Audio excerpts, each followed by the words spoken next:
pessoa, ela pode trazer consigo um conceito acerca da felicidade.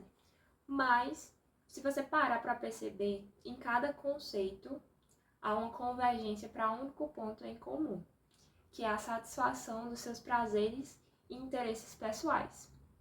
Jesus Cristo, ele é o verdadeiro autor da felicidade e ninguém melhor do que ele mesmo para defini-la.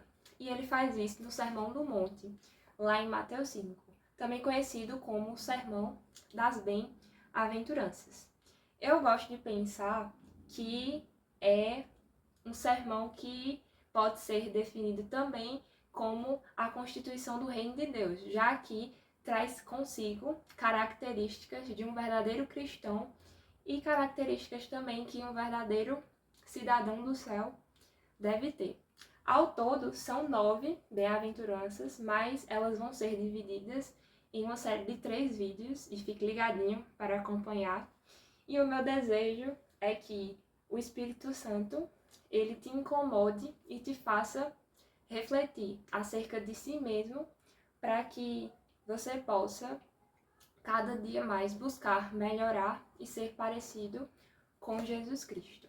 Esse é o alvo. Ai, Jesus, nos ajuda. Porque não é fácil.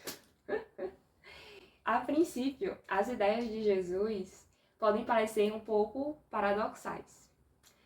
Paradoxo nada mais é do que ideias que são aparentemente contrastantes e sem nexo, mas na realidade são verdadeiras e traz um ensinamento profundo. E quando a gente para pensar, é justamente isso que Jesus faz. Nós vamos iniciar com as 3 primeiras. Está lá em Mateus 5, verso 1, diz assim: Vendo Jesus as multidões, subiu ao monte, e, como se assentasse, aproximaram-se os seus discípulos.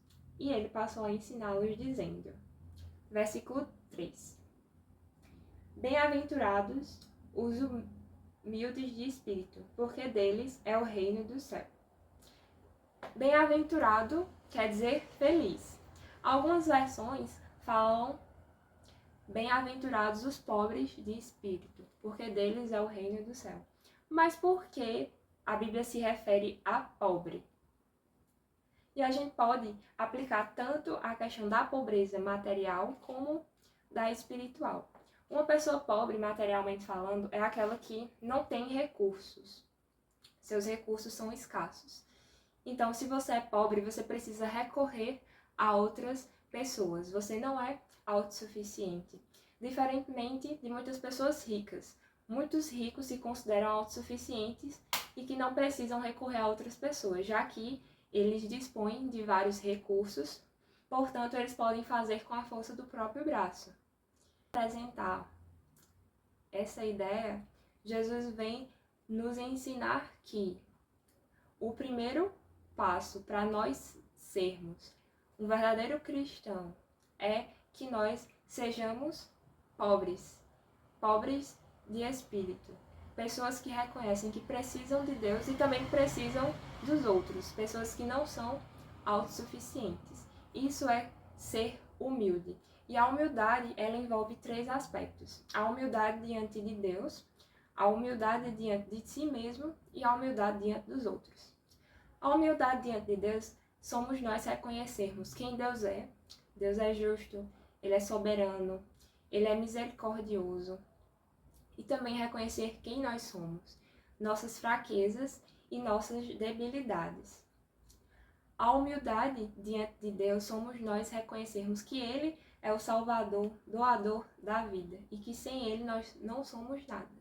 E aí nós passamos já para o aspecto da humildade, que é a humildade diante de si mesmo, que é quando nós somos desprovidos de orgulho, de segurança própria, quando nós não confiamos em nós mesmos. Eu não estou dizendo aqui para você viver no espírito de autocomiseração, ó céus, ó vida, mas é no sentido de que você não é uma pessoa orgulhosa. Você não confia totalmente nos seus recursos, porque eles podem falhar. É você olhar para si, para tudo que você conquistou, tudo que você pode e vai conquistar, e também para o que você foi, o que você é, o que você pode se tornar, mas você só tem essa capacidade, só conquistou e só vai conquistar tais coisas se você reconhecer que foi Deus quem te deu essa capacidade e essa conquista. Eu gosto de um versículo que está lá em Isaías, capítulo 26, verso 12, salvo engano, e diz assim que é o Senhor que nos faz prosperar, e tudo que nós conseguimos é obra das suas mãos. Eu vou colocar o verso aí para você ver. E a terceira característica da humildade é a humildade diante dos outros. Somos nós olharmos para nós mesmos e para os outros e reconhecermos que ninguém é melhor que ninguém e que diante de Deus todos têm o mesmo valor. Agora vamos para a segunda bem-aventurança, ou a segunda ideia, o conceito de felicidade. Diz assim, no verso 4. Bem-aventurados os que choram, porque serão consolados. Você para pensar, meu Deus, como assim bem-aventurados os que choram? Porque uma pessoa vai ser feliz porque ela está chorando. Mas não é um choro natural. Aquele choro, sabe, quando você tira uma nota baixa, quando você perde um emprego, um choro de autocomiseração. Apesar de ter o seu lugar, ter o seu momento de tristeza, se você tirou a nota baixa, se você perdeu o emprego, isso é válido. Mas não é esse tipo de choro que Jesus se refere. Mas é um choro quando nós mesmos olhamos para a nossa condição pecaminosa. Olhamos para os nossos pecados. E isso nos faz entristecer, porque a palavra diz que são os nossos pecados que nos afastam de Deus. E quando nós reconhecemos as nossas debilidades e nossas falhas, e que elas afastam de Deus, nós nos entristecemos, choramos, porque isso também entristece o coração de Deus. E isso nos leva a arrependermos, porque o verdadeiro arrependimento não é quando você chora e fica triste, mas quando você, além de chorar, de se entristecer, você muda. Então esse choro te leva a um arrependimento. E quando você coloca esse pecado diante de Deus, se arrepende, isso faz com que você se torne liberto. E essa libertação faz com que você esteja em paz com Deus, com você mesmo e até mesmo com as outras pessoas. E aí sim, você será feliz. Por isso, bem-aventurados, felizes os que choram, porque serão consolados. Serão consolados por Deus, pelo seu Santo Espírito. O verso 5, ele fala acerca da terceira característica da felicidade. E diz assim, felizes os mansos, porque herdarão a terra. Ou felizes os mansos, porque herdaram a terra. E também você para pensar que os conquistadores das terras, das extensões territoriais, são guerreiros com a sua braveza, com a sua força, com o seu autoritarismo. Mas isso aqui é algo que é do mundo natural, algo nosso. E Jesus, mais uma vez, ele está se referindo a algo espiritual. E a mansidão, ela não tem a ver com docilidade, com ser fraco, com ser impotente. Nada disso, embora a docilidade tenha lá o seu espaço.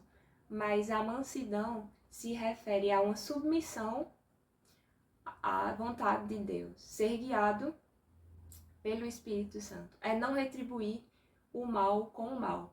É uma força sobre controle. E você vê isso na pessoa de Jesus. Você vê que Jesus, ele era submisso à vontade do Pai. Isso fica claro lá no Getsemane, quando ele pede ao Senhor que aquele cálice seja afastado dele, mas que prevalecesse a vontade de Deus. E também nos momentos em que ele estava diante de escribas e fariseus, e você percebe que ele tinha um momento certo de falar, que às vezes ele era bem incisivo, mas era com autoridade e de uma forma respeitosa. Eu espero que você tenha aprendido um pouco mais hoje acerca da palavra de Deus. E se você gostou, comenta aqui embaixo se você conhecia essa perspectiva acerca do Sermão do Monte. E eu te convido também a inscrever-se no canal para você acompanhar mais um pouco acerca da fé cristã e conhecer um pouco mais a palavra de Deus e o próprio Deus. Um cheiro e nos vemos até a próxima.